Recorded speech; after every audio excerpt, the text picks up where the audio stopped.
Hello everyone, मैं हूं अभिषेक और स्वागत करता हूं आप सभी के इस प्यारे से ऑनलाइन प्लेटफॉर्म अभिषेक स्टडी जोन में। तो कल की वीडियो में हम लोगों ने पाचन तंत्र को बहुत ही अच्छे से पढ़ लिया था। आज हम बात करेंगे पाचन तंत्र में, कल हमने अंगों के बारे में पढ़ा था। आज हम किसके बारे में पढ़ेंगे? तो जो ग्रंथियां पाचन में हेल्प करेंगे उनके बारे में पढ़ेंगे। मानव दंत को पढ़ेंगे और जो मानव दंत के प्रकार है उस पे उसकी बात करेंगे, और साथ ही हम यकृत के बारे में यानी लीवर के बारे में हम लोग क्या करेंगे, आज अध्ययन करेंगे। तो आज का जो हमारा टॉपिक रहने वाला है वो क्या रहने वाला है? तो जो ग्रंथियां जो पाचन में मदद करती हैं और मानव दंत, और साथ ही हम लीवर को आज की वीडियो में क्या करेंगे, तो पढ़ेंगे। तो सबसे पहले हम शुरू करते हैं लार ग्रंथियां। क्या शुरू करते हैं? लार ग्रंथियां। लार ग्रंथियां। लार ग्रंथियां। बात करें लार ग्रंथियों की, तो जो आपकी लार ग्रंथियां होती है वो मनुष्य के शरीर में 3 जोड़ी होती है। कितनी होती हैं? तो लार ग्रंथियां कितनी होती है? 3 जोड़ी। 3 जोड़ी लार ग्रंथियां क्या होती हैं? पाई जाती है। 3 जोड़ी का मतलब अगर आप संख्या में हम पूछे तो 6 होती है। कितनी होती है? 6।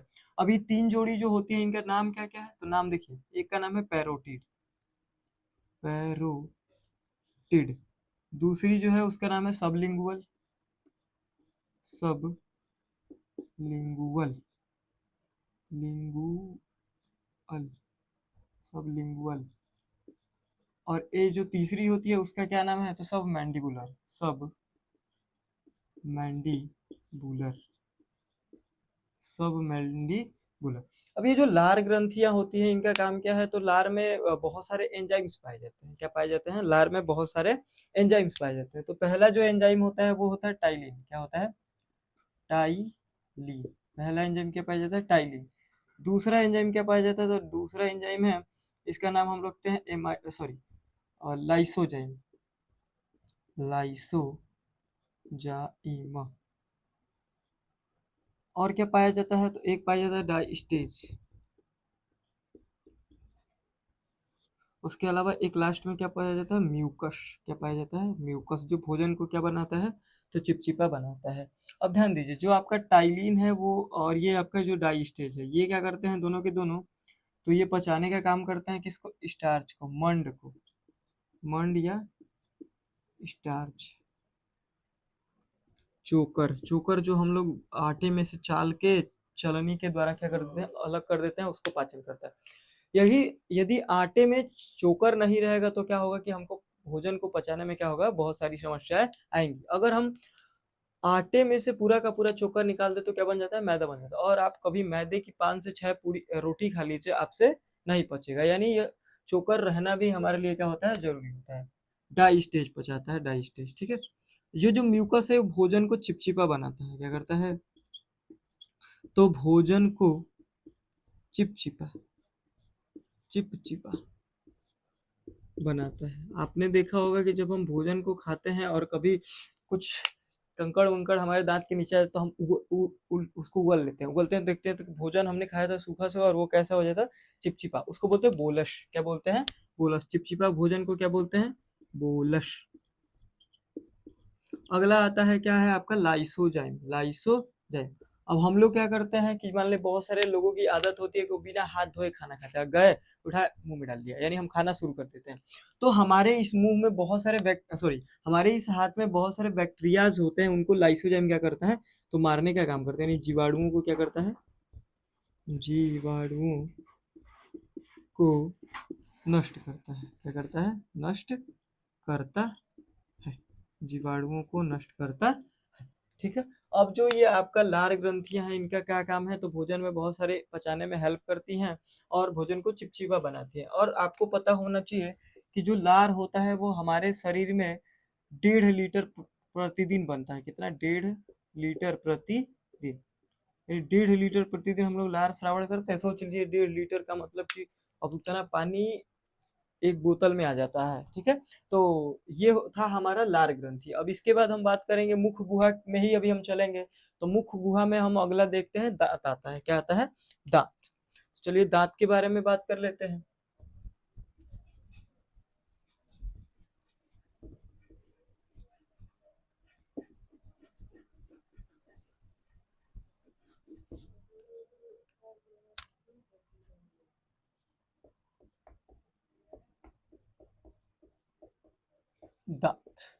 अब देखिए, दांत की अगर हम बात करते हैं तो दांत, बहुत सारे लोगों ने देखा होगा कि दांत कहाँ होता है। सबको पता है कि हमारे मुख गुहा में क्या होता है, दांत होता है। दांत होते कैसे हैं, तो सफेद रंग के होते हैं। कैसे होते हैं, सफेद रंग के, छोटी छोटी छोटी छोटी छोटी छोटी कठोर संरचनाएं होती हैं। क्या होती है, कठोर संरचनाएं होती है, संरचनाएं होती हैं।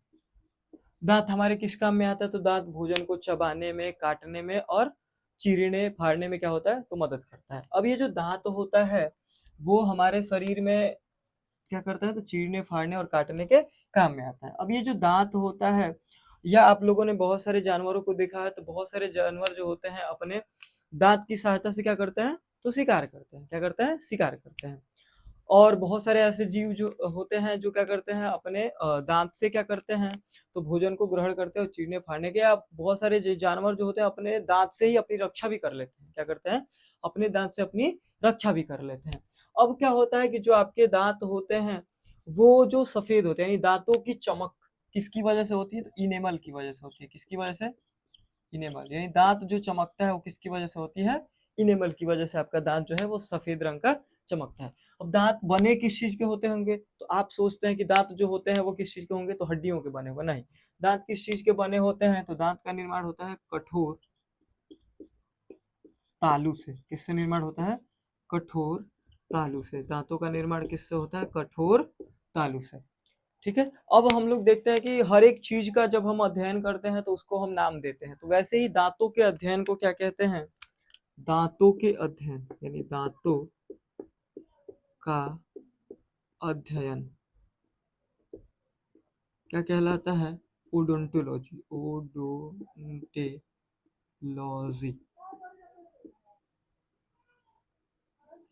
दांतों के अध्ययन को हम क्या बोलते हैं, ओडोंटोलॉजी।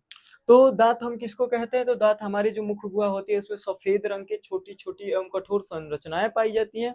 उनको हम क्या बोलते हैं, दांत। दांत हमारे किस काम में आते हैं, तो भोजन को काटने में, चीरने में और चबाने में हमारे काम आते हैं।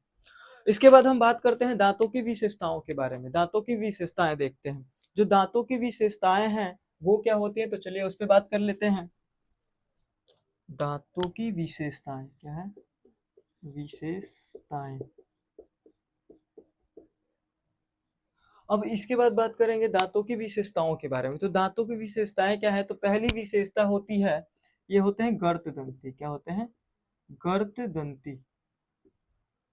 अब गर्त दंती से क्या तात्पर्य है, तो गर्त दंती का मतलब होता है कि जो आपके ये दांत होते हैं वो हड्डी के खांचों में धंसे होते हैं। आप अपने दांत को कभी उंगली से ऐसे देखिएगा तो क्या होते हैं, तो आपके जो दांत होते हैं वो हड्डियों के खांचों में क्या होते हैं, धंसे रहते हैं। इसलिए हम इसको क्या बोलते हैं, गर्त दंती। फिर उसके बाद दूसरी विशेषता आती है, उसको हम बोलते हैं विषम दंती। क्या बोलते हैं, सॉरी, दूसरा जो होता है उसको क्या बोलते हैं, विषम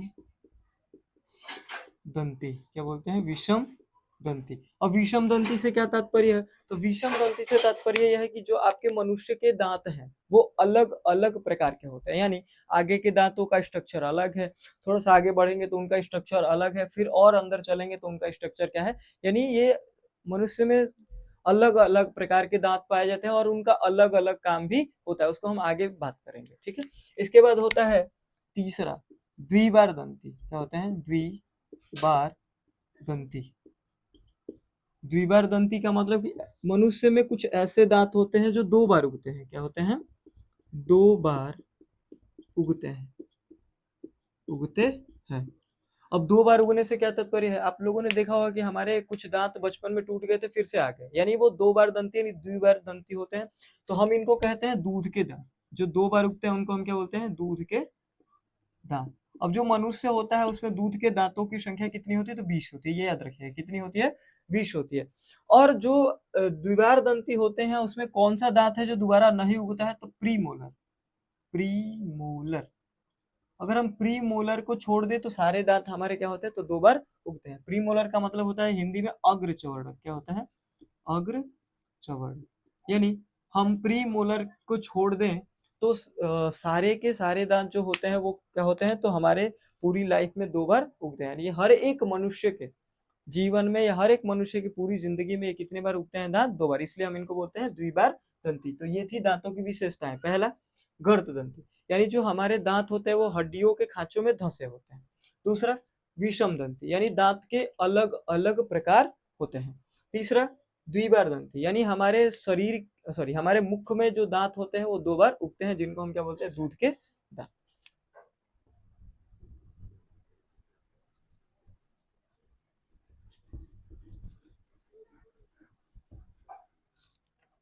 इसके बाद हम बात करेंगे दांतों के प्रकार की। क्या बात करेंगे? दांतों के प्रकार की। दांतों के प्रकार, दांतों के प्रकार, दांतों के प्रकार। तो पहला जो होता है वो होता है कृंतक। क्या होता है? कृंतक। इसको बोलते हैं इंसीजर, इंसीजर। दूसरा जो होता है वो होता है रदनक, इसको बोलते हैं कैनाइन, CANIN, कैनाइन। तीसरा जो प्रकार होता है वो होता है अग्रचवर्णक, इनको बोलते हैं प्रीमोलर।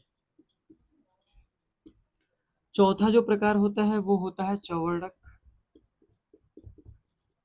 इनको हम बोलते हैं MOLAR, मोलर बोलते हैं। तो ये हमारे दांतों के क्या है? प्रकार होते हैं। जैसे कि हमारे दांतों की एक विशेषता भी है जिसको हम क्या बोलते हैं? तो विषम दंती, यानी मनुष्य में कितने प्रकार के दांत पाए जाते हैं? तो 4 प्रकार के दांत पाए जाते हैं। कितने प्रकार के दांत पाए जाते हैं? 4 प्रकार के। बात करें इनकी संख्या के बारे में, तो इनकी जो संख्या होती है उसके लिए हम लोग अलग अलग संख्या में आपको संख्या बता देता हूँ। तो ये होते हैं, ये कितने होते हैं? तो ये होते हैं 8, ये होते हैं 4, ये होते हैं ये भी होते हैं 8, और ये होते हैं 12। कितने हमारे दांत होते हैं टोटल? तो दांतों के अगर टोटल हम संख्या की बात करें ओवरऑल, तो कितने होते हैं? 32, 32, यानी ऊपरी जबड़े में 16 और निचले जबड़े में 16। तो चलिए हम इनको भी समझ लेते हैं। जैसे ये है, मान लीजिए ये ऊपरी जबड़ा आपका हो गया, ये हो गया आपका निचला जबड़ा। तो ऊपरी जबड़े की जब हम बात करेंगे तो इसमें कितने दांत होंगे? 16। 1 2 3 4 5 6 7 8 9 10 11 12 13 14 16। 1 2 3 4 5 6 7 8 9 10 11 12 13 14 15 16, यानी 16 दांत ऊपरी जबड़े में और 16 दांत निचले जबड़े में। देखिए जबड़ों के बारे में आप लोग को एक चीज मैं बता दूं, तो जो आपका ये नीचे वाला जबड़ा होता है वही मूव करता है, ऊपर वाला जबड़ा मूव नहीं करता। यानी ऊपर वाला जो जबड़ा होता है वो मूव नहीं करता है, नीचे वाला जबड़ा क्या करता है? मूव करता है। अब देखिए जब हम बात करते हैं इनके बारे में, तो चलिए इसको हम थोड़ा सा और भी पार्ट में डिवाइड कर लेते हैं। क्या कर लेते हैं? इसके पार्ट में डिवाइड कर लेते हैं। यानी जो आपके ये कृंतक होते हैं वो अगर इसमें बात करें तो हर एक, जैसे हम इसको हमने कितने भागों में बांटा है? 4 भागों में। इतना इतना 4 भागों में बांटा है ना। तो ये जो इधर वाले होंगे ये 2 क्या होंगे? इंसीजर होंगे। क्या होंगे? इंसीजर। ये क्या होगा? कैनाइन होगा। और ये क्या होंगे? तो प्री मोलर होंगे। और ये 3 क्या हो जाएंगे? तो मोलर हो जाएंगे। ऐसे ही इसमें भी होगा, ऐसे ही इसमें भी होगा, और ऐसे ही इसमें होगा। तो मनुष्य में टोटल कितने दांत होते हैं? तो 32 होते हैं। कृंतक कितने होते हैं? तो 8 होते हैं। रदनक कितने होते हैं? तो 4 होते हैं। और अग्रचौड़क कितने होते हैं? तो 8 होते हैं। और आपके चौड़क कितने होते हैं? 12 होते हैं। अब देखिए थोड़ा सा हम दांतों के कार्य के बारे में समझते हैं कि कौन सा दांत क्या कार्य करता है। अब देखिए दांतों की संख्या तो हम लोगों ने देख लिया, अब हम इनके कार्य की बात कर लेते हैं। तो जो कार्य है, तो कृंतक कृंतक जो है वो कुतरने कुतरने एवं काटने काटने के काम में आता है। ये जो है रदनक वो चीरने फाड़ने।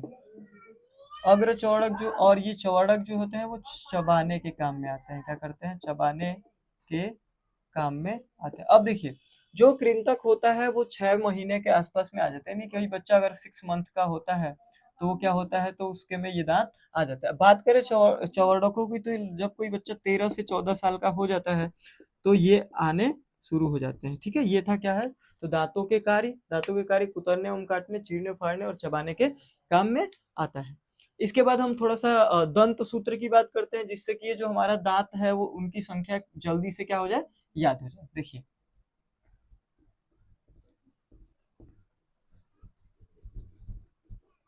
अब दंत सूत्र क्या है? तो एक हम वयस्क की बात करेंगे। वयस्क का मतलब ऐसा व्यक्ति जिसमें सारे दांत उग चुके हैं, जो 18 साल से अधिक है। तो ये होता है 21 बज के 23 मिनट। क्या है?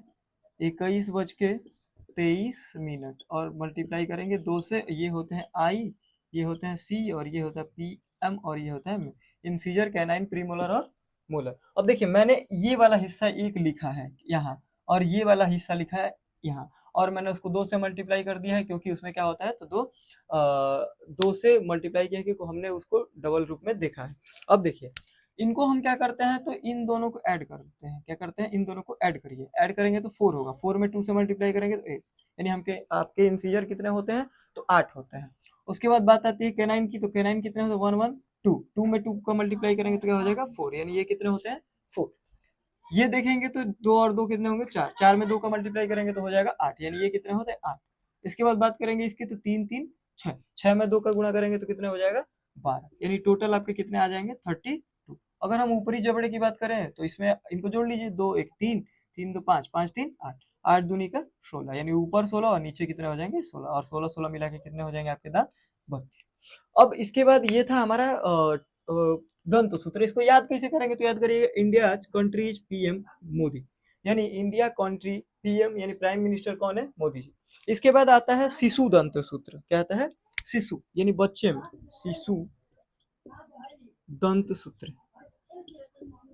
सूत्र शिशु दंत सूत्र। तो ये होता है 21:02, 21:02, क्या होता है 21:02, यानी ये इंसीजर हो गया, ये हो गया आपका कैनाइन, ये प्री मोलर और ये मोलर, यानी जो आपका ये है इंसीजर हो जाएंगे तो 2 और 2 4, 4 दूनी का कितने हो जाएंगे तो ये हो जाएंगे आपके 8, कितने हो जाएंगे 8, ये हो जाएंगे 4, ये होते हैं 0। यानी हमने अभी पढ़ा है कि दूध के जो दांत होते हैं उसमें अग्र चौड़कों को नहीं काउंट किया जाता है, यानी उनकी संख्या क्या होती है 0, यानी उनको छोड़ के क्या होते हैं तो हमारे जो दांत ये हो जाएंगे आपके 4, कितने 8 4 12, सॉरी 2 और 2 ये 8 हो जाएंगे, 8 8 16 4 20, यानी टोटल दूध के दांत या शिशु में कितने दांत होते हैं तो 20 दांत होते हैं।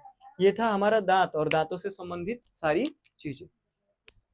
देखिए दांतों को पढ़ने के बाद अब हम पढ़ेंगे यकृत, जो कि बहुत ही इंपॉर्टेंट टॉपिक होता है। अब यकृत मतलब लीवर। अब देखिए ये जो लीवर होता है वो हमारे शरीर का सबसे बड़ा आंतरिक अंग है। क्या है सबसे बड़ा आंतरिक अंग है। क्या है सबसे बड़ा आंतरिक अंग है, और सबसे बड़ी ग्रंथि भी है। क्या है सबसे बड़ी ग्रंथि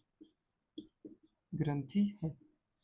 अब बात करें इसकी लोकेशन के बारे में, तो यह हमारे जो अमाशय होता है उसके क्या होता है तो अमाशय से ऊपर होता है, यानी अमाशय से थोड़ा सा क्या होता है ऊपर होता है, अमाशय के ऊपर, और डायाफ्राम के नीचे होता है। क्या होता है डायाफ्राम के नीचे होता है। क्या होता है नीचे होता है। फिर अगर हम देखें तो अमाशय और हमारे उदर गुहा में दाहिनी ओर होता है, उदर गुहा में दाहिनी ओर होता है। किधर होता है दाहिनी ओर होता है, यानी उदर गुहा जो ये हमारी है ये इसमें कहाँ होता है इस साइड होता है, उदर गुहा में किधर होता है दाहिनी ओर होता है। इसका वजन अगर हम बात करें इसके वजन के बारे में, तो इसका जो वजन होता है वो होता है 1.5 kg। कितना होता है 1.5 kg।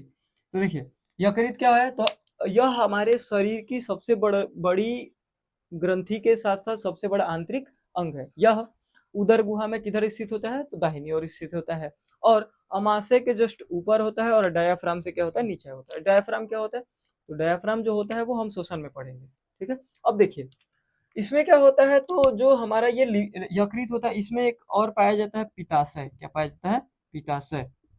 अब ये जो पित्ताशय होता है वो क्या करता है तो यकृत जो है वो पीतरस बनाता है, यानी यकृत पीतरस बनाता है। क्या बनाता है यकृत पित्तरस बनाता है, पित्तरस बनाता है, और उसको बनाता है और उसको संचित किया जाता है कहाँ पे तो पित्ताशय में। कहाँ से संचित किया जाता है तो पित्ताशय में। हमेशा एक चीज याद रखिएगा, जो आपका बोर्ड का पेपर है वहां यकृत से जब क्वेश्चन पूछता है तो ये पूछता है कि बताइए पित्त रस का निर्माण कहाँ होता है, और वहां पे हमेशा ऑप्शन नंबर ए पे पित्ताशय को वो रखता है, क्योंकि उसको पता है कि बच्चे कहाँ फंसेंगे तो पित्त रस का नाम देखते ही क्या कहाँ पे पहुंचेंगे तो पहुंचेंगे कहाँ पे, तो पित्ताशय पे। लेकिन हमको ये ध्यान देना है कि पित्ताशय बनता कहाँ, सॉरी, पित्तरस बनता कहाँ है, तो यकृत में, और उसको स्टोर कहाँ किया जाता है, तो पित्ताशय में। इस चीज को आप लोग हमेशा ध्यान दीजिए। और यह जो यकृत होता है उसका वजन कितना होता है, तो 1.5 kg। और यकृत के बारे में एक चीज और कहा जाता है, ये रीजनरेशन की पावर रखता है। रीजेनेरे REGNERATION।